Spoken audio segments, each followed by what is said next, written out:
अस्सलाम वालेकुम व्यूवर्स, कैसे हैं आप सब। उम्मीद करता हूँ सब बखैर व आफियत होंगे। व्यूवर्स,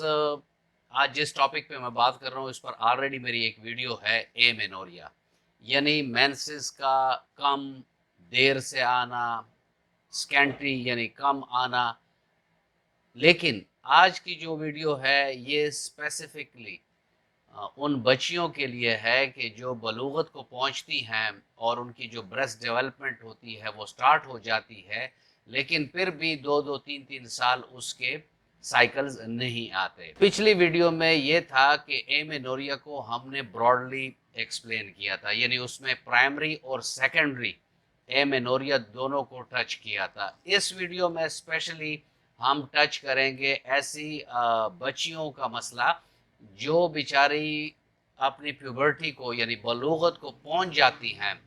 और ब्रेस्ट डेवलपमेंट भी स्टार्ट हो जाता है, लेकिन उनके साइकिल्स नहीं आते। तो आज इस वीडियो में हम देखेंगे कि आखिर ये वजूहात क्या होती हैं,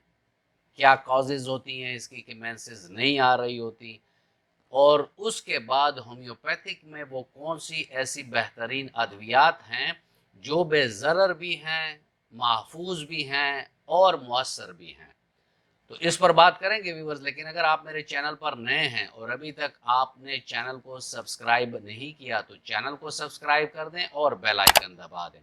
ताकि इस तरह की मुफीद वीडियोस आप लोगों को वक्तन फ़वक्तन मिलती रहें।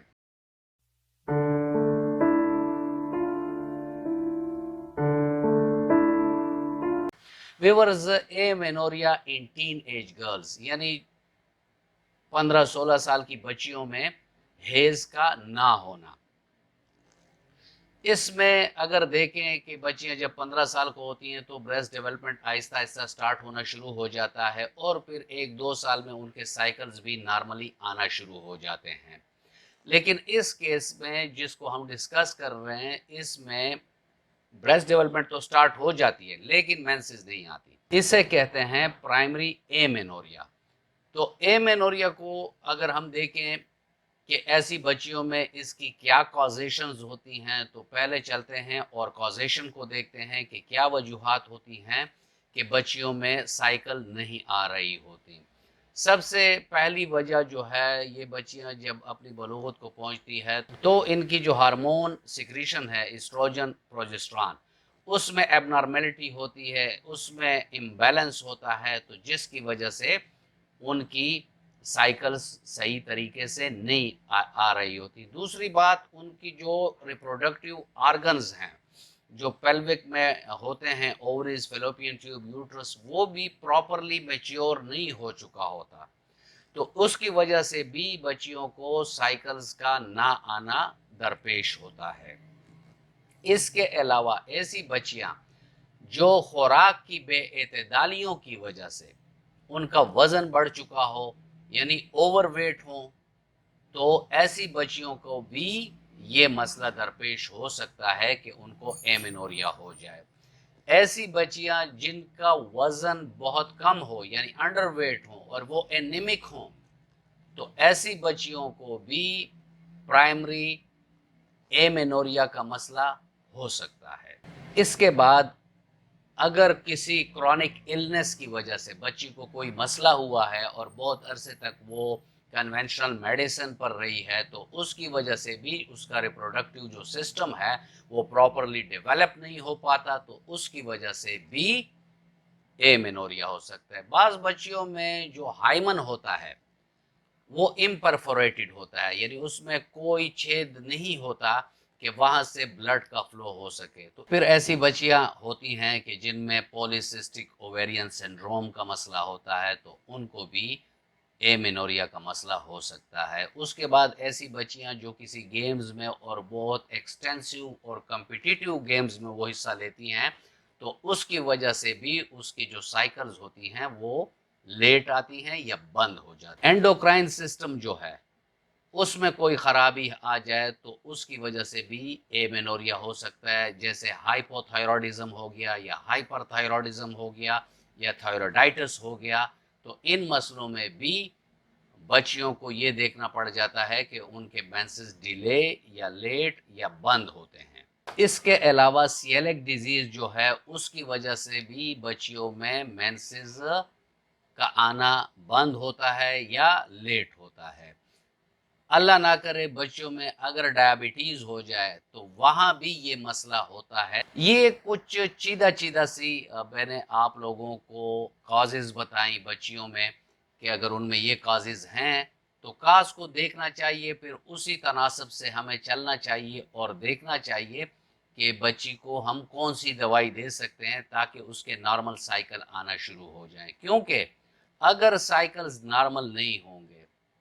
سٹاپ ہوں گے، رکے ہوں گے، تو ایسی بچیاں بہت زیادہ ایب نارمل طریقے سے ویٹ گین کرنا شروع کر دیتی ہیں۔ ساتھ میں ان کو ایکنیز کا مسئلہ ہو جاتا ہے، ان کے فیس پر فیشیل ہیئر یا جسم پر انوانٹیڈ ہیئر آنا شروع ہو جاتے ہیں۔ مینٹل سٹیٹ جو ان کا ہوتا ہے وہ ڈپریسو ہوتا ہے، یعنی وہ بہت زیادہ ڈپریشن کا شکار ہوتی ہیں، چڑچڑے پن کا شکار ہوتی ہیں، غصہ کرتی ہیں، اور اسٹوڈنٹ ہے تو اس کی پڑھائی میں بھی دل نہیں لگتا اور اس کی لائف جو ہوتی ہے وہ بہت زیادہ تکلیف دہ ہو جاتی ہے۔ ویسے ہی وہ بیچاری پریشان ہوتی ہے کہ میرے جسم کے ساتھ کیا کیا ہو رہا ہے، جو ہارمونل چینجز ہو رہی ہوتی ہیں اور جسم میں چینجز آ رہی ہوتی ہیں فیمیل کیریکٹرسٹکس کی، تو اس سے ویسے بھی اس کو تھوڑا بہت کنفیوژن سا ہوتا ہے کہ یہ کیا ہو رہا ہے۔ ایسے میں اگر ان کا سائیکل بھی رک جائے تو پھر سونے پہ سہاگا ہو جاتا ہے اور بچی بہت زیادہ پینک کا شکار ہو جاتی ہے۔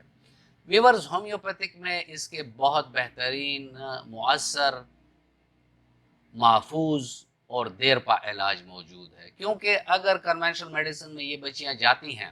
تو انہیں بہت کم عمر میں ہارمون ریپلیسمنٹ تھراپی سٹارٹ کر دی جاتی ہے، جو کہ صحیح نہیں ہے، کیونکہ بچیوں کے اپنے ہارمون سیکریٹ اور ان ٹین ایج میں ویسے بھی وہ ہارمون بہت زیادہ مقدار میں خارج ہوتے ہیں اگر وہ نارمل طریقے سے ہوں۔ اگر آپ اس کو باہر سے دیں گے تو آپ ایک طرح سے باڈی کے جو ہارمون کا انڈوکرائن سسٹم ہے اس کو آپ سپریس کر رہے ہیں، تو ایسے میں بچی کے لیے آنورڈ لائف میں اور طرح طرح کے مسائل بنیں گے۔ یہاں میں آپ کو بتاتا چلوں کہ ہم کلینکلی ایسی بچیوں کا پہلے میازم نوٹ کرتے ہیں، جس میازم میں بچی ہوتی ہے اس میازم کی ریمیڈی دیتے ہیں، اس کے بعد اس کی علامات لیتے ہیں۔ اگر اس کا ہارمون امبیلنس آ رہا ہے تو سیپیا اور پلسٹیلا میڈیسن ہوتی ہے، اور اسی میں پھر ہم اس کو دیکھتے ہیں کہ اس کا علاج کیا جائے۔ اگر اس کو تھائرائیڈ کا مسئلہ ہے، ہائپوتھائرائڈزم ہے یا ہائپر تھائرائڈزم یا تھائرائیڈائٹس ہے، تو اس کے مطابق پھر ہم آیوڈیم، کیلکیریا کا، نیٹرمیور اور اس ٹائپ کی ادویات سلیکٹ کرتے ہیں۔ بچی بڑی اوبیسٹی کا شکار ہے، یعنی بہت زیادہ اس کا وزن بڑھا ہوا ہے، اور وہ جو ہے مطلب اس کے سر پر پسینے کی زیادتی ہے، وہ فیٹ ہے، فیئر اینڈ فلیبی ہے، تو ایسے میں ہماری ایک دوائی آتی ہے کیلکیریا کارب 30۔ اگر آپ کیلکیریا کارب 30 دیں گے تو اس سے بھی مسئلہ بہت جلد حل ہو جائے گا۔ اس کے علاوہ جیسے میں نے آپ کو بتایا کہ اگر کوئی بھی وجہ آپ کو نظر نہیں، ہارمون بھی ٹھیک ہیں اور مسئلے بھی ٹھیک ہیں، اور ہائمن جو ہے وہ امپرفوریٹڈ ہے، یعنی بند ہے، وہ ہائمن میں ایک چھوٹا سا ہول ضرور ہوتا ہے تاکہ وہاں سے مینسوریشنل بلیڈنگ آ سکے۔ اگر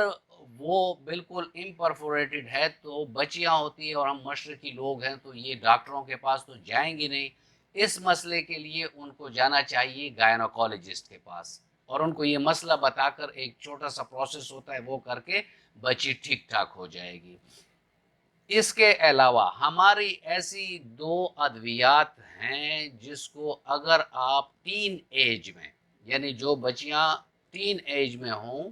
اور ان کے ایمینوریا ہو جائے، تو ان میں دو میڈیسن بہت بہترین ہیں اگر اس میں اور کازیٹیو فیکٹر نہیں ہے تو آپ یہ دو دوا دے سکتے ہیں۔ اول تو یہ ہونا چاہیے کہ ایسی بچیوں کو آپ کسی کمپیٹنٹ ہومیوپیتھک ڈاکٹر کے پاس لے جائیں تاکہ وہ اس کو بالمثل اس کی علامات کے مطابق دوائی دے سکے اور وہ کلی شفا پا سکے۔ یہاں میں انفارمیشن کے لیے آپ کو بتا رہا ہوں کہ بورک نے बच्चियों के एमेनोरिया के लिए जो मेडिसिन मेंशन की है वो है गोसिपियम क्यू, और इसको हमने क्लिनिकली ऐसी बच्चियों में ट्राई भी किया है, एक्सपीरियंस भी इसका किया है कि जिनका कोई भी कॉजेशन नहीं होता एमेनोरिया के और उनका बंद आ रहा होता है, तो अगर गोसिपियम 10-10 कतरे सुबह दोपहर शाम नीम गर्म पानी में ऐसी बच्चियों को दिया जाए तो उनके मेंसेस हफ्ता 10 दिन में आना शुरू हो जाते हैं, और 2-3 साइकिल आप अगर इसको इस तरह करेंगे तो उसके मेंसेस बिल्कुल रेगुलर हो जाएंगे। इसके अलावा जो दूसरी दवाई है वो सनेशियो 30 ताकत में है, वो भी अगर आप 2-2 कतरे मरीजा की जुबान पर आप देंगे तो टीन एज एमेनोरिया इन 2 मेडिसिन से भी बहुत बेहतर तरीके से ट्रीट हो जाता है। खुराक में ये याद रखें कि बच्चियां अक्सर फास्ट फूड और ये चिप्स और ये फ्रेंच फ्राइज और पकोड़े और चटपटी चीज़ें खाती हैं, तो इससे इनको मना करें। उनको फ्रेश फ्रूट एंड वेजिटेबल दिया करें, उनको दूध दिया करें, और अगर उनका वज़न ज़्यादा है तो फेट्स और जो फेट कंटेनिंग फूड्स हैं तो उनसे उसको बचाएं ताकि उसका कोलेस्ट्रॉल भी ना बढ़े और बॉडी में कोई और प्रॉब्लम्स भी ना बने। व्यूअर्स, ये था आज का टॉपिक और मैं उम्मीद करता हूँ कि आपको अच्छा लगा होगा। अगर आपको अच्छा लगा है तो वीडियो को लाइक कर दें और फ्रेंड एंड फैमिली मेम्बर्स के साथ इसको शेयर कर दें। मिलते हैं किसी ऐसी ही अच्छी वीडियो में, तब तक के लिए इजाज़त। अल्लाह हाफिज़।